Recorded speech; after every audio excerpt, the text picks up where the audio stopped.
To go to El Segundo? Chase asked. I shook my head. No. Any family there? A safe house? Any reason you can think of? I sighed. No, I've already thought through everything he told me, and you know how much that was. I couldn't disguise the bitterness in my tone. Chase was well aware. He was the one who told me my dad's given name was Brian Taylor, after all. What about a bank account in El Segundo? From what you've told me, it seems like he'd have a contingency plan. I bit the side of my lip, thankful Chase's attention was focused on the screens once more. Not that I know of. Technically true, I thought. The San Francisco deposit box was my secret, and I planned to keep it that way, especially after Jackson's earlier outburst. Chase huffed. There has to be something.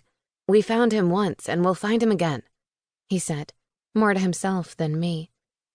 After a few moments, I spoke again. Chase, can I ask you a question? Sure, what's up?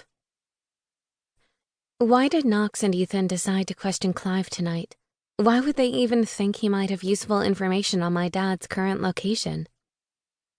It was something that had been bugging me ever since I witnessed Knox and Ethan interrogating the man hours before. Chase hesitated, scrubbing a hand over his head. I'm not sure I'm supposed to tell you this, but we tapped into the communication system of Douglas's private security during the gala.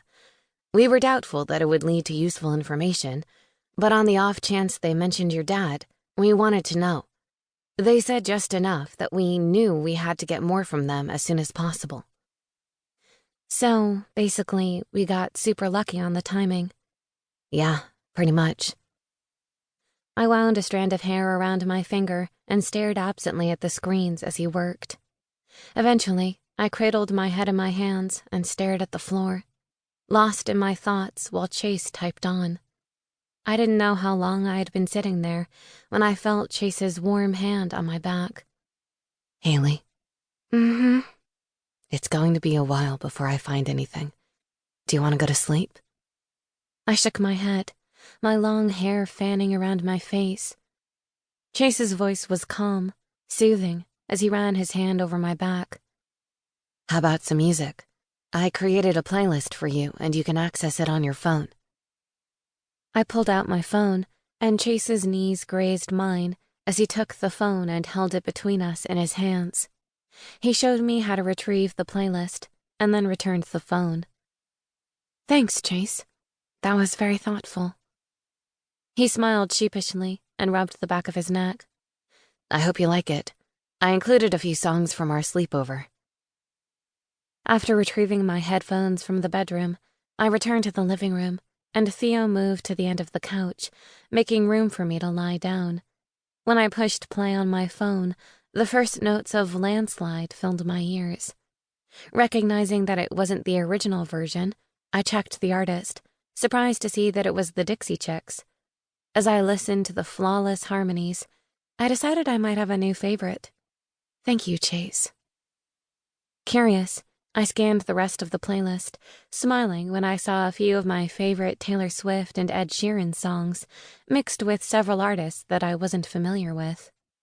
The next song was a beautiful acoustic ballad by Jack Johnson. As the lyrics unfolded, I was continually surprised by the simplistically sweet love song.